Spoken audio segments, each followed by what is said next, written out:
Assalamu alaikum dear student, how are you? Hope you all will be fine, hope you all will be good. Today in this video I am going to discuss about the drug approval. इससे पहले की video के अंदर मैं drug discovery और development के हवाले से बहुत डिटेल में डिस्कस कर चुका हूँ और एट द एंड मैंने क्लिनिकल फेजेस के हवाले से डिस्कस किया था। जो हमारे पास 3 फेज होते हैं जिसमें हम ड्रग को टेस्ट कर रहे होते हैं, उनके हवाले से मैं बहुत ही डिटेल में डिस्कस कर चुका हूँ। आज हम डिस्कस करने जा रहे हैं अबाउट ड्रग अप्रूवल कि ड्रग कैसे अप्रूव होती है। So dear student, last time हमने क्लिनिकल फेजेस के हवाले से डिस्कस किया था। आज हम डिस्कस करने जा रहे हैं about drug approval and post market phases. आज का जो टॉपिक है ये मैंने कंटिन्यूएशन है कहाँ से, जहाँ पे हमने क्लिनिकल फेजेस को एंड किया था। तो क्लिनिकल फेजेस जब कंप्लीट हो जाएंगे, हम जो रिपोर्ट होती है वो हमारे पास हम क्या कर रहे होते हैं, FDA के पास जमा करवा रहे होते हैं। ठीक है, तो अब देखते हैं हमारे पास। सो हम स्टार्ट करते हैं NDA BLA submission and FDA review. NDA किसको बोलते हैं? New drug application. यहाँ पे मैंने मेंशन किया हुआ है न्यू ड्रग एप्लीकेशन। जबकि हमारे पास BLA किसको बोलते हैं? BLA बोलते हैं बायोलॉजिक लाइसेंस एप्लीकेशन। दरअसल इन दोनों टर्म्स का मतलब क्या है? New drug application. New drug हम कब बनाते हैं? लेट सपोज कोई बीमारी फैल गई है तो उसके लिए हम क्या करते हैं? ड्रग की डिस्कवरी करते हैं। ड्रग की डिस्कवरी करेंगे, हिट के बाद हम लेड की सिंथेसिस कर रहे होते हैं, फिर लेड के बाद उसको हम की स्पेसिफिक फार्मूलेशन में बना रहे होते हैं। उसके बाद हम उसके फिर क्लिनिकल ट्रायल्स करते हैं। पहले हमारे पास फेज 1 होता है, फिर फेज 2 होता है, फिर फेज 3 होता है। अगर फेज 3 से ड्रग पास हो जाए फिर उसको हम किसके पास भेज रहे होते हैं? फूड एंड ड्रग एडमिनिस्ट्रेशन के पास क्या कर रहे होते हैं? उसको भेज रहे होते हैं। ठीक है, अब उसके बाद क्या होता है?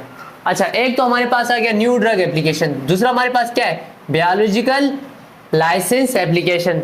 एक तो हमारे पास सिंपल चलो पाउडर फॉर्म में एक ड्रग थी, टैबलेट थी, कैप्सूल थी, सिंपल सी हमारे पास जो हम डेली लाइफ में स्मॉल क्वांटिटी में यूज कर रहे होते हैं। कोई ड्रग्स एंटीबायोटिक्स हैं, कोई ड्रग जिस तरह वैक्सीन के अंदर हम क्या कर रहे होते हैं? किसी भी लिविंग ऑर्गेनिजम्स को यूज कर रहे होते हैं। इसके अलावा हमारे पास एंटीबॉडीज। सो जो आम लोकल ड्रग्स होंगी जिसके अंदर हमने किसी लिविंग को यूज नहीं किया, उसके लिए हमारे पास क्या होता है? New drug application. जबकि जो हमारे पास लिविंग, जिसके अंदर हमने किसी लिविंग को यूज किया हुआ है, वो हमारे पास क्या होता है? BLA biological licence application. ठीक है, तो सबसे पहले हम क्या करेंगे? फेज 3 के बाद वो जो शख्स होगा जिसने क्लिनिकल फेजेस के ट्रायल परफॉर्म किए हैं, वो क्या कर रहा होगा? वो सबमिट करा रहा होगा न्यू ड्रग एप्लीकेशन को या बायोलॉजिक लाइसेंस एप्लीकेशन को। क्या करा रहा होगा? सबमिट करा रहा होगा। ठीक है, अब जब हमने इसको सबमिट करवा दिया, अब इस सबमिशन के बाद क्या होता है? The submission package include all clinical trial result. ये जो हमने डेटा सबमिट किया है, इसके अंदर पिछले जितने भी हमारे पास क्लिनिकल ट्रायल के रिजल्ट्स थे, फेज 1 के, फेज 2 के, फेज 3 के, फार्मूलेशन के, जितने भी हमारे पास रिजल्ट का डेटा था, वो सब हमने क्या कर देना है? सबमिट करवा देना है। ठीक है, जिसमें हमारे पास safety data from animal study, हमने क्लिनिकल फेजेस किए, उससे पहले हमने इन विट्रो और इन विवो स्टडी की थी। तो उससे जो हमारे पास डेटा आया है, सबसे पहले हम क्या करेंगे? उस डेटा को सबमिट करवाएंगे। इसके अलावा मैन्युफैक्चरिंग डिटेल हमने, अब लेट्स सपोज मेरे पास ये जो हमने न्यू ड्रग की डिस्कवरी की है, ये ड्रग किस फॉर्म में ज़्यादा अच्छी है? आया IV की फॉर्म में ज़्यादा अच्छी है, टैबलेट की फॉर्म में ज़्यादा अच्छी, मतलब उसकी मैन्युफैक्चरिंग या फार्मूलेशन हमने किस फॉर्म, उसकी फार्मूलेशन कौन सी टाइप में हमने करनी है। सो इसकी डिटेल भी, और इसके अलावा उसकी क्वालिटी कंट्रोल कि किस टेम्परेचर के ऊपर कितनी ह्यूमिडिटी होनी चाहिए, ईच एंड एवरी, उसकी प्योरिटी, उसकी क्वालिटी, सब चीज़ों को देखना है। इन सारी चीज़ों की जो डिटेल होगी वो हमने क्या करनी होती है? भेजनी होती है। इसके अलावा propose labelling and risk evaluation and mitigation strategies. अच्छा जी, प्रोपोज लेबलिंग का मतलब क्या है? जिस तरह आपने एक जो हमारे पास सस्पेंशन होती है या कोई भी आपने ड्रग उठा के देख लो, उसके लिए स्पेसिफिक लेबल होता है। ये जो स्पेसिफिक लेबल है जिसके ऊपर ड्रग का नाम लिखा होता है, डोज मेंशन की होती है, ड्यूरेशन, सेफ्टी, वो सारी की सारी चीजें जो होती है वो उसके ऊपर मेंशन की होती है। सो ये भी हमने क्या करना होता है? सबमिट करवाना होता है किसके पास? फूड एंड ड्रग एडमिनिस्ट्रेशन के पास। इसके अलावा प्रोपोज लेबलिंग, और उसके बाद हमारे पास आ जाता है risk evaluation and mitigation strategies. अच्छा, जो रिस्क एवेल्युएशन और मिटिगेशन स्ट्रेटजीज के हमारे पास शॉर्ट फॉर्म REMS बनता है, ये कुछ स्पेशल ड्रग्स के लिए होता है। स्पेशल ड्रग्स से क्या मुराद है? स्पेशल ड्रग्स से मुराद ऐसी ड्रग्स के जिनकी टॉक्सिसिटी ज़्यादा है, जिनकी साइड इफेक्ट ज़्यादा है, उन ड्रग्स के लिए कुछ स्पेशल, जिस तरह मिसाल के तौर पे मैं आपसे कहता हूँ कि इंसुलिन जो है, इंसुलिन को आपने ऑरली नहीं लेना, ये एक स्पेशल केस है। इसी तरह मैं कहता हूँ डाइजॉक्सिन है, डाइजॉक्सिन की हम ज़्यादा क्वांटिटी यूज़ नहीं, बहुत ही कम क्वांटिटी, मतलब ऐसी ड्रग जिनके लिए रिस्क ज़्यादा हो उनके लिए हमारे पास कुछ एडिशनल इंफॉर्मेशन साथ में भेजी जाती है। वो ड्रग जो ज़्यादा नुकसानदेह हो, जिनके लिए ज़्यादा हमें एहतियाती तदाबीर इख्तियार करनी होती है, कुछ उनके लिए हम क्या कर रहे होते हैं, कुछ एडिशनल इंफॉर्मेशन साथ में भेज रहे होते हैं, जो कि ड्रग को सेफली यूज़ करने के लिए हम साथ में कुछ एडिशनल इंफॉर्मेशन क्या कर रहे होते हैं, भेज रहे होते हैं, जो कि हमारे पास risk evaluation and mitigation strategies कहलाता है। ठीक है जी, अब ये हो गया। अब FDA या जिस इदारे के पास हम भेज रहे हैं उसने रिव्यू करना है, इन सारी चीज़ों को क्या करना है, देखना है। आपने उसके पास जितना भी डेटा भेजा है, आपने क्या क्या डेटा भेजा था, सारे के सारे क्लिनिकल फेजेस के रिजल्ट भेजे थे, इसके अलावा उस ड्रग की मैन्युफैक्चरिंग डिटेल, उसकी फार्मूलेशन डिटेल, QC, उसकी लेबलिंग, इसके अलावा अगर कोई स्पेशल ड्रग है तो उसके लिए रिस्क एवेल्युएशन और मिटिगेशन स्ट्रेटजीज। जब आपने ये सारी की सारी चीज़ें FDA के पास भेज दी, अब FDA ने क्या करना है, रिव्यू करना है। नॉर्मली जो हमारे पास स्टैंडर्ड टाइम होता है, स्टैंडर्ड रिव्यू टाइम जो होता है ना, वो तकरीबन 10 मंथ होता है कि 10 महीने या 1 साल के अंदर अंदर FDA जो होगा वो क्या करेगा, उस ड्रग को रिव्यू करेगा, उसको कंप्लीट देखेगा, उसकी सेफ्टी, उसकी इफिकेसी, उसकी पोटेंसी, उसका थेरेप्यूटिक इंडेक्स, थेरेप्यूटिक विंडो, ये सारी की सारी चीज़ें वो क्या करेगा, देखेगा। ठीक है, हर नॉर्मल कितना टाइम ले रहा है, 10 मंथ्स ले रहा है। लेकिन अगर आप प्रायोरिटी दे रहे हो, कोई ऐसी बीमारी है जिस तरह लेट सपोज हमारे पास एक बहुत ही तबाहकुन बीमारी फैली हुई है और आपने उसके खिलाफ ड्रग बनाई हुई है, आप साथ में कुछ स्पेशल केस है, ये कुछ स्पेशल केस है। ठीक है, इसको नोट करते हैं, बहुत इंपॉर्टेंट पॉइंट है प्रायोरिटी रिव्यू। प्रायोरिटी रिव्यू का मतलब ये आपको इंश्योर यार कि मैंने जो ड्रग बनाई है कि 100% ठीक है। आप उसके साथ कुछ एडिशनल इंफॉर्मेशन भेजोगे और आप FDA से कहोगे कि मेरी ड्रग का जो रिव्यू टाइम है वो 10 मंथ्स के बजाय कितना हो जाएगा, फिर 6 मंथ। आई मीन कहने का मुख्तसरन कहने का मतलब ये है कि कुछ स्पेशल केसेस के अंदर जहाँ पे आपको इंश्योर होता है यार कि वाकई ये बीमारी है, इस बीमारी के लिए यही ड्रग जो मैंने बनाई है, जिसका क्लिनिकल ट्रायल सब कुछ मैंने करके भेज दिया है, यही ड्रग है जो कि इस बीमारी को क्या कर रही है, जल्दी ठीक कर रही है। सो ऐसे ड्रग जहाँ पे आपको श्योरिटी हो, जहाँ पे वो एक बहुत ही मुखलिक किस्म की, जो बहुत ही सीरियस किस्म की डिजीज को ट्रीट करने के लिए जो आपने ड्रग बनाई हो, उसके लिए जो FDA के अकॉर्डिंग टाइम होता है वो 6 मंथ होता है।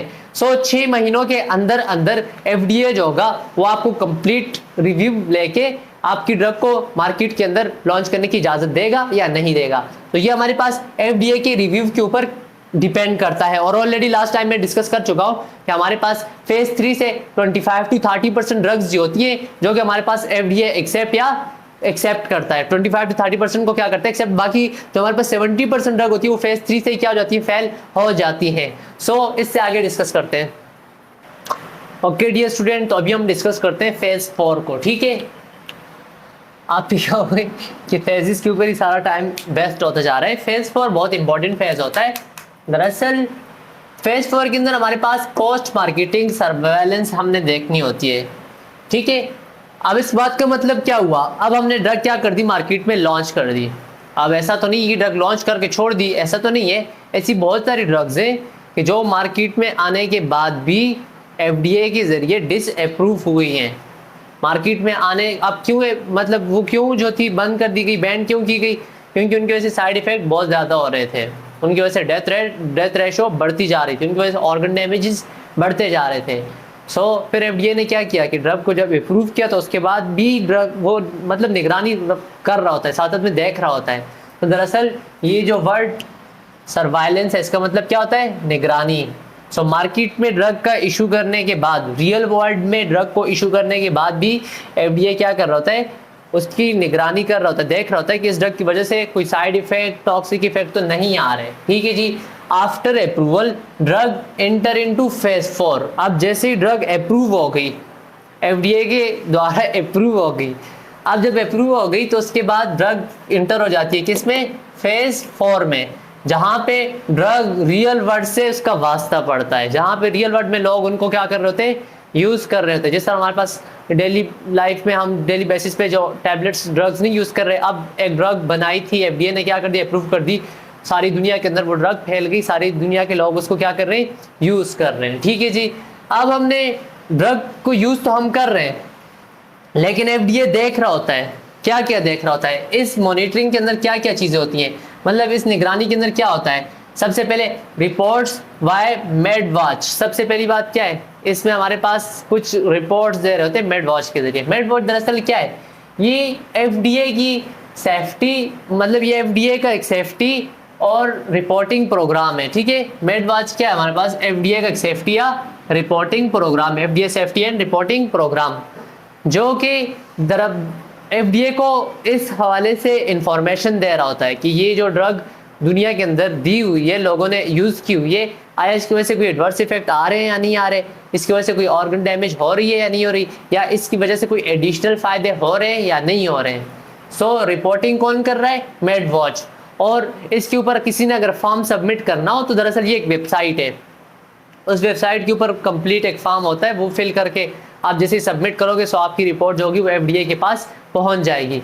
अब ये कौन कर रहे होते हैं, यहाँ पे प्रोफेशनल लोग भी होते हैं, आई मीन फार्मासिस्ट भी कर रहे होते हैं, इसके अंदर डॉक्टर्स भी कर रहे होते हैं, इसके अंदर पेशेंट भी कर रहे होते हैं, और जो हमारे पास आम जो लोग हैं ये भी इस वेबसाइट के ज़रिए FDA को मालूमात पहुँचा सकते हैं, किसी भी ड्रग की एडवर्स इफेक्ट के हवाले से, एडिशनल इफेक्ट के हवाले से इंफॉर्मेशन पहुंचा सकते हैं, ठीक है। इसके अलावा हम FDA क्या देख रहा होता है, long term and real side effect, कि इस ड्रग की वजह से कुछ ज़्यादा देर तक कोई साइड इफेक्ट तो नहीं मिल रहे हैं, ये आप ड्रग हम यूज़ कर रहे हैं और इस एक ड्रग को यूज़ करने के बाद कोई लॉन्ग देर तक, ज़्यादा देर तक कोई साइड इफेक्ट तो नहीं मिल रहे। इसके अलावा एडिशनल क्लिनिकल और ऑब्जर्वेशनल स्टडी, इस ड्रग की वजह से जिस बीमारी के लिए हम यूज़ कर रहे हैं वो तो ठीक है, लेकिन इसके अलावा भी कोई फ़ायदे मिल रहे हैं या नहीं मिल रहे। सो FDA इन चीज़ों को क्या कर रहा होता है, बाकायदा सर्वाइलेंस कर रहा होता है, ठीक है जी। सो इन समरी फेज 4 के अंदर हमने क्या करना है, रियल वर्ल्ड वॉच देख, मतलब दुनिया के अंदर देखना है कि वाकई इस ड्रग की वजह से कोई फ़ायदे हो रहे हैं या नहीं हो रहे हैं, इसकी वजह से एडवर्स इफेक्ट हो रहे हैं या नहीं हो रहा। Ongoing safety check, the drug is used by million, तो हमने साथ साथ में उस ड्रग की सेफ्टी को भी क्या करना होता है, चेक करना होता है कि जब उस ड्रग को मिलियन ऑफ पीपल क्या करेंगे, यूज करेंगे।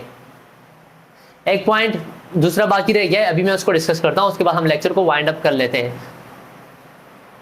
ओके डियर स्टूडेंट, तो इस टॉपिक का जो हमारे पास लास्ट हेडिंग है वो हमारे पास है FDA एक्सपीडिटेड pathway for high need drugs, ऐसी ड्रग्स कि जिनकी बहुत सख्त ज़रूरत हो, बीमारी इतनी ज़्यादा फैल चुकी है या बीमारी इतनी ज़्यादा ख़तरनाक है कि उसके लिए उस ड्रग की बहुत सख्त ज़रूरत है।